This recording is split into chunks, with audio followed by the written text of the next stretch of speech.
Your Life in Sex Island, Chapter 3, Our Credit Card, page 71.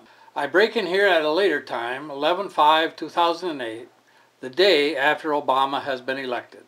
My wife and I can both speak with insight about the issue of abortion. I'll let my wife go first.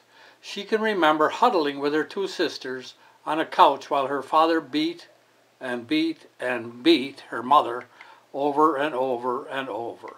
This was a scene to happen at any moment, to jump out at you like Freddy Krueger or Jaws. A childhood giggle could be shattered like a pane of glass by an unexpected rock, the drunken father. Later she would find out, or come to realize, that those two other children were her cousins, and her father was her blood uncle, and her mother was her aunt-in-law. Those three little girls wandered the city completely unsupervised. Yes, my wife has never seen nor known her biological father. Her mother did not want her, my wife, at that time. I have never called my wife, no matter how angry I was, bastard. That would have hurt too much. She is a bastard. Today, it seems, about half of the kids being born are bastards. Back then, bastard was an extremely derogatory term and situation. Calling someone a bastard was solid grounds for a slander suit. Later, my wife's mother was married and my wife was adopted with the payment of $5,000 from the biological father, about $72,000 today. My wife was very fortunate that her stepfather was a great guy. Life was better, but she was still and always the other. My wife was, obviously, the elder of her half-siblings by several years. My turn.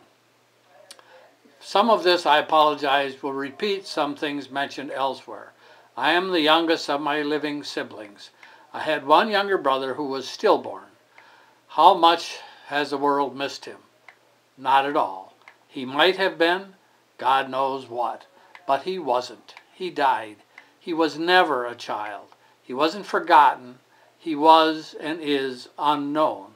The same as an aborted blastula. Say any idiotic thing you want. It is not a child. 12 or 13 of us grew to First Communion age. 10 of us to voting age.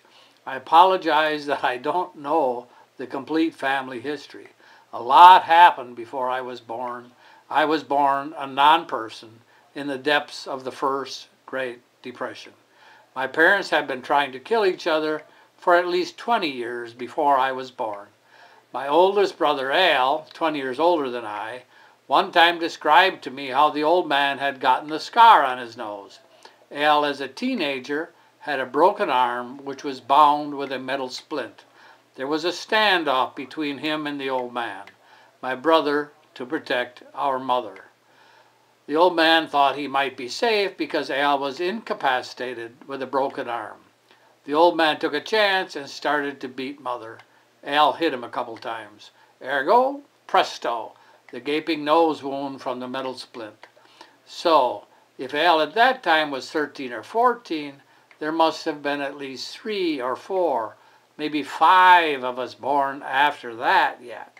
So despite the outrageous enmity that was evident, there was still a lot of fucking going on in that house. My memory is of a relationship that could not go lower, but did.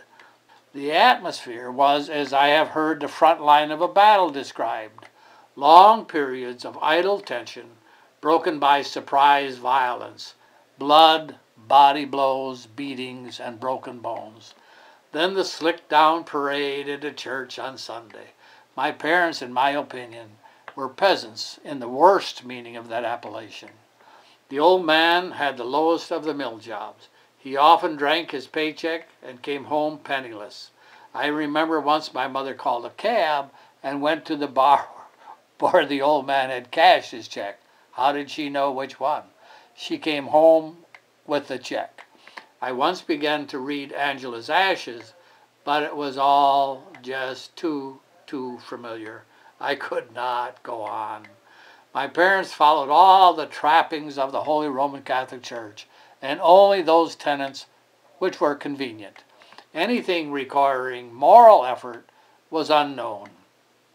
When I was a preschooler and was home alone, there was a man I knew only as Nicky who would visit our house, coming across our back acres from the railroad track. I would be given a treat and told that I did not see anything, and given some long tasks in the garden or barn, and Nicky would disappear into the house with my mother. One time, walking with some second-grade friends near St. Mary's School, which we attended, we almost bumped into a drunk who was with a painted lady. He was so attuned to her that he did not see me. I must have grown pale, but I kept my cool and did not let my friends know that that was my old man. My mother was always smugly proud when she knew that her boys were fucking some of the local girls. I was not one of her boys. From third grade on, I signed my own report card, and no one ever questioned me about it. I think that I should be proud that I was a good forger. I had malnutrition anemia. As a child, I wandered the countryside completely unsupervised. Shoes and shirt came off the first day of vacation and not on again until the first day of school, except for Sunday church. I never, ever got approval from either parent or any of my siblings for anything. Lots of disapproval, yes. Yet I think that I accomplished a lot in life. When I graduated from high school, no one showed up. When I boxed varsity at the university, no one came. When I graduated from engineering school, UW-Madison, January 1960, I didn't even do the cap and gown bit. No one mentioned it to me. No one except my in-laws congratulated me. One time when I complained to my father-in-law about not making a mark in life, he said, "You raised 4 kids," implying that we had done a pretty good job of it. And one time, I have to make a correction, about 3 years ago, I was visited by my last living, of course he's living, how else could he have visited? I don't believe in ghosts. My last living sibling, Jim, and he said after seeing our restaurant, "I'm really impressed what you guys have done here." He let me buy him dinner. Being unwanted affected my wife and me in opposite ways. She's the eldest, I'm the youngest. She's the boss, I'm submissive. To a point. My wife would not agree with those last 3 sentences. You cannot hurt me in body or soul, and I know it. Lots of people have tried and failed. Failed finally to defeat me. Hurt me? Yes. Made me give up? No. I have, unfortunately, insulated myself from hurt. I keep my mouth shut.